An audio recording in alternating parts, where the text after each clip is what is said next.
What's going on YouTube? It's your boy Cam ATL and welcome back to another video. And this video is the first look lineup for week 9. As you guys know, in the beginning of the week in this video we build a lineup together. We pretty much just talk about the guys that we're going to be putting into the lineup, give you guys a good idea of like the best ways to attack the slate just off first gut look on the slate and get you guys started. And then at the end of the week, obviously I'll have a Thursday night showdown video, and then at the end of the week, we'll do the final look where we go position by position and break everybody that's in play down. Hopefully, as much of you as possible were able to have a great week 8. I lost for the first time in 5 weeks. It was a rough one because all of the players that were in good spots, outside of like Dalvin Cook, who was in a great spot against Green Bay, you can't hate it. There was just other options cheaper than him that were in great spots as well. Um, like Jimmy Garoppolo in a fantastic situation against Seattle, gets hurt, doesn't really do much before he goes out. There's just an unfortunate week for DFS. You know, guys in great spots just either were hurt or didn't show up, or it just is what it is. But week 9 is looking fantastic. I'm super excited about week 9. Just going over this first look lineup and building this first look lineup, I'm really liking our options on this slate. There's a lot of different ways to go, and I'm super excited to get straight into it. Now, let's not waste much time. Comment down below who you think is going to be the highest scoring player on DraftKings and their highest point total. The last few weeks we have not had a winner. $100 to whoever can predict who the highest scoring player is and their point total down in the comments section of this video and the final look video. So make your guesses. Good luck. Do that now. Drop a like on the video. Subscribe to the channel if you haven't already. We are almost to, let me check what our amount of followers are, our subscribers are.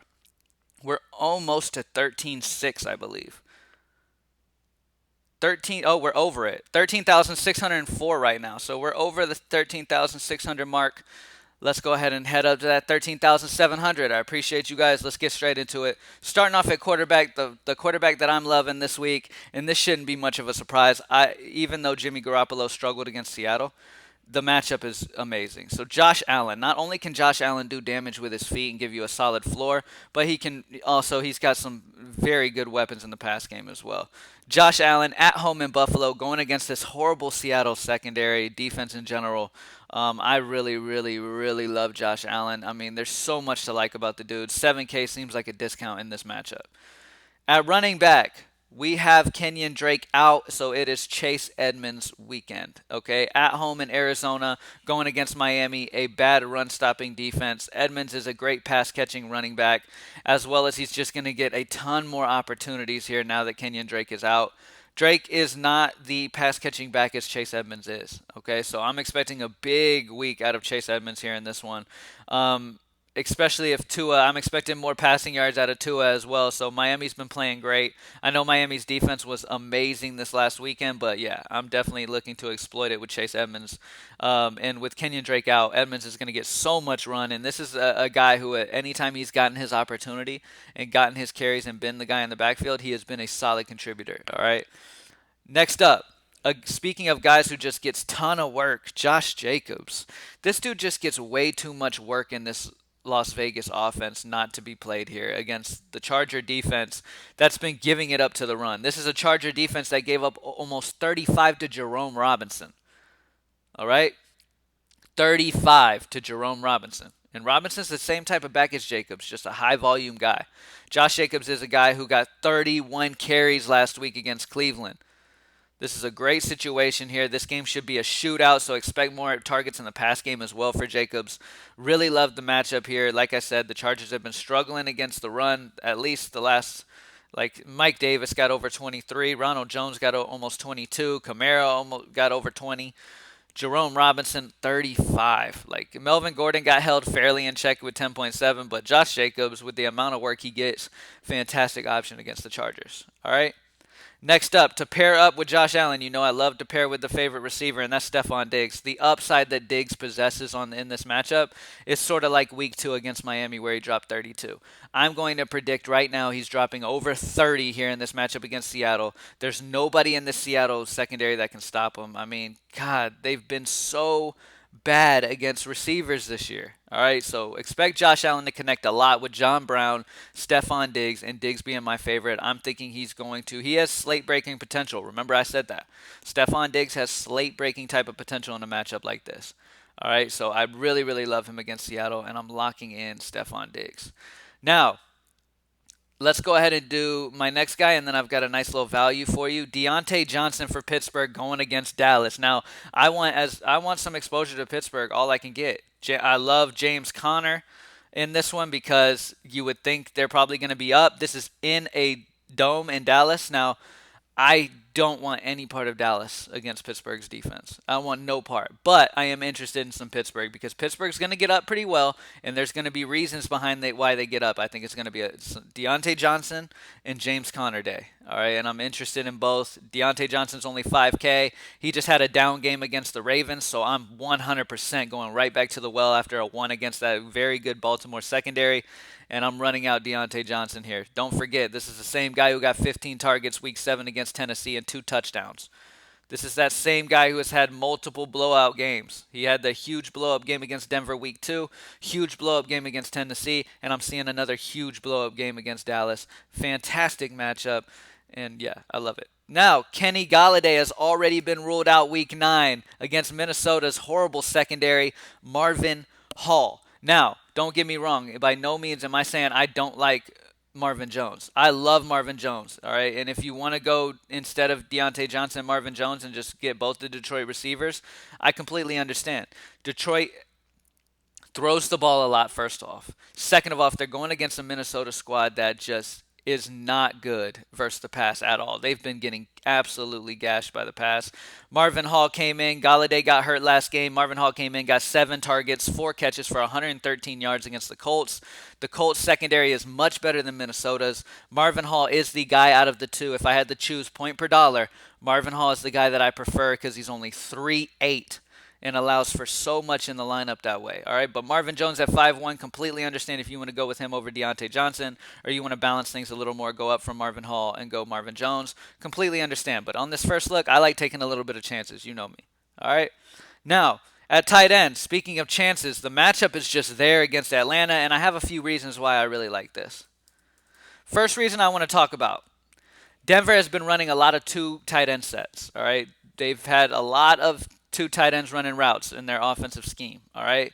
Albert's not even going to attempt to say his last name, has been a solid part of this offense, week 6, week 7, and week 8.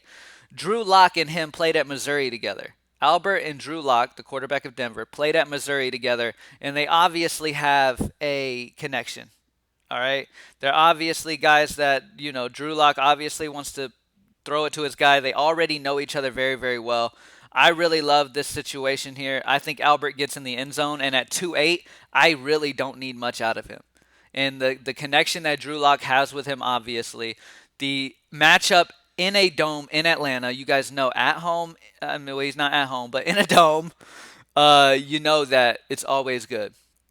All right, Albert, like I said, running 2 tight end sets, only 2.8 in a game against Atlanta, who's bottom in the league against tight ends.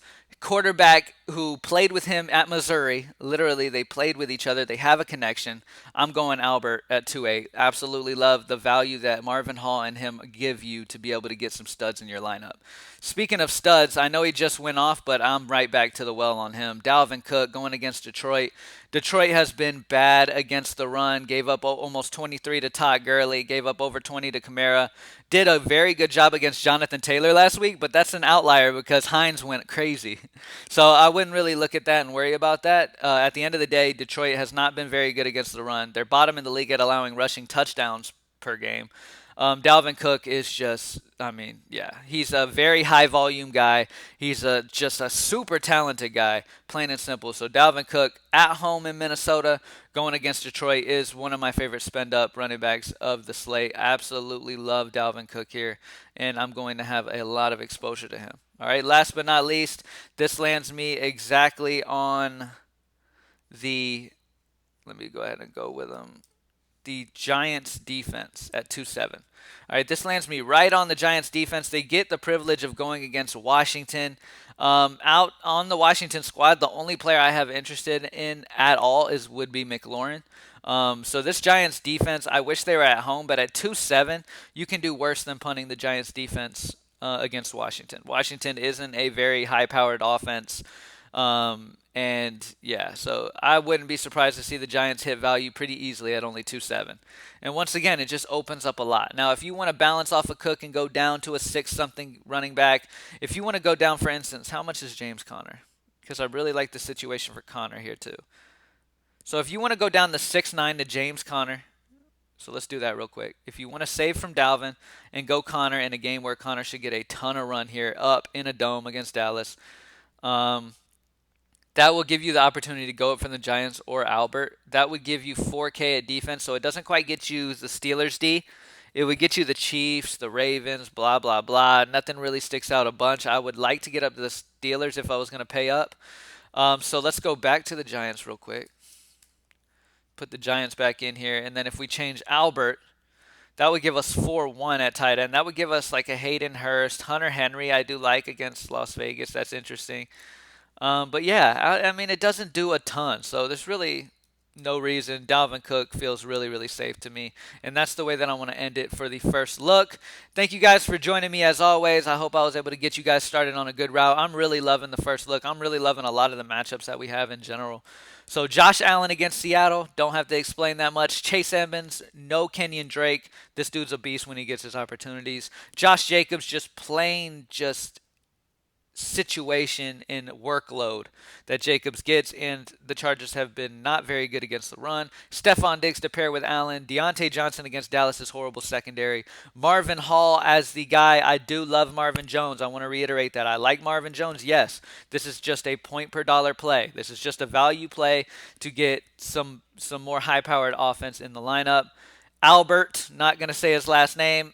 I mentioned Drew Lock and him have a good connection. They played at Missouri together already. He has been getting some looks in this offense. They've been running a lot of two tight end sets.